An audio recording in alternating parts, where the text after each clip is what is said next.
Breitling 1884, instrument pour professionnels. Quand je regarde cette signature, je suis vraiment très fier. Fier de voir que ce petit atelier que j'ai fondé il y a 125 ans à Saint-Imier est devenu l'une des grandes marques horlogères suisses.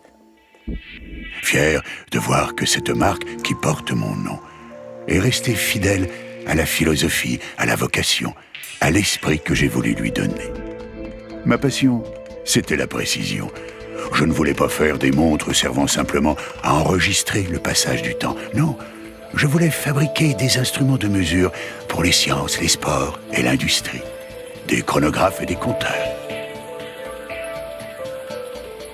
En 1892, j'ai installé ma fabrique à la Chaux-de-Fonds, dans le beau bâtiment de Montbriand.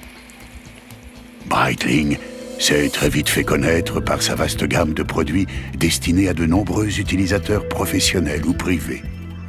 Et moi, grâce à mes inventions et brevets, j'ai toujours cherché à améliorer la fiabilité, les performances et la fonctionnalité de tous ces instruments.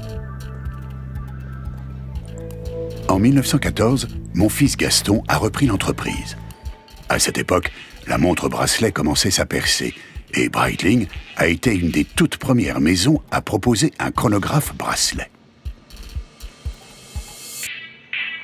En plus, Gaston a eu une idée très ingénieuse. Il avait de qui tenir. Il a créé pour les 3 fonctions du chronographe, la mise en marche, l'arrêt et la remise à zéro, un poussoir indépendant de la couronne. C'est comme ça que nous avons inventé le premier poussoir de chronographe en 1915. En 1923, Gaston a perfectionné ce système en séparant les fonctions mise en marche et arrêt de la remise à zéro. Le départ et l'arrêt se faisaient par le poussoir, la remise à zéro par la couronne. Cette innovation brevetée a marqué un progrès décisif. On pouvait désormais enchaîner plusieurs chronométrages sans devoir remettre les aiguilles à zéro, et donc additionner plusieurs temps successifs.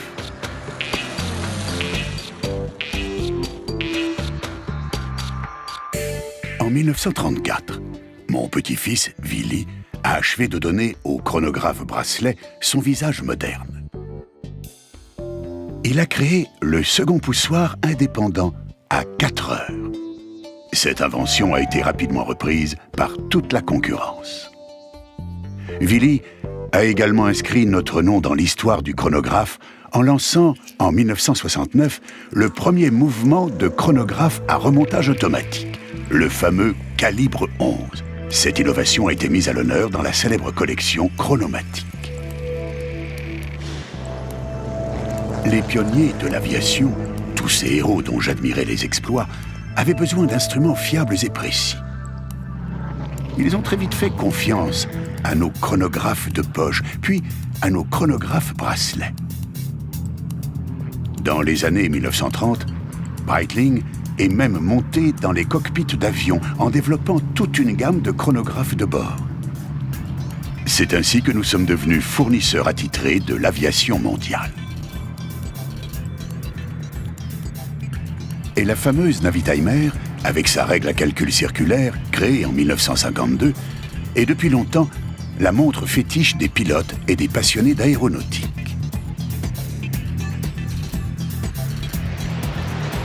En reprenant Breitling en 1979, Ernest Schneider a su garder le cap. Il a maintenu notre marque à l'avant-garde de la technique et du design. Breitling s'est imposé plus que jamais comme le spécialiste du chronographe mécanique, en créant notamment le célèbre Chronomat. Mais nous avons également pris une place de premier plan dans le domaine de l'électronique avec des modèles comme l'Aerospace, l'Emergency ou la P1. Pour garantir la qualité de ces instruments pour professionnels, Breitling a franchi en 1999 une étape décisive. Eh oui, nous sommes la seule grande marque horlogère au monde à soumettre tous nos mouvements, mécaniques ou à quartz, au test ultra rigoureux du contrôle officiel suisse des chronomètres, le célèbre COSC. le meilleur certificat de fiabilité et de précision. Ce défi incroyable a obligé Breitling à réorganiser entièrement sa production et ses contrôles à tous les niveaux. Il a entraîné de gros investissements, comme la construction du complexe ultramoderne de Breitling Chronométrie, dans ma chère ville natale de La Chaux-de-Fonds. En 5 générations, Breitling a toujours accordé une importance majeure à son indépendance.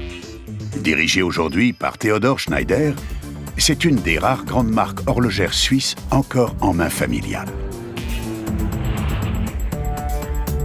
Être indépendant, ça nous permet de définir et appliquer nos propres critères de qualité.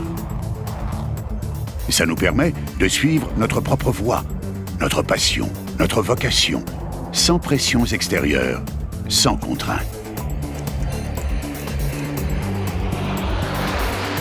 Pour assurer cette indépendance à long terme, Breitling vient de franchir une nouvelle étape capitale dans sa longue et belle histoire. Et je crois bien que je vais encore avoir des raisons d'être fier.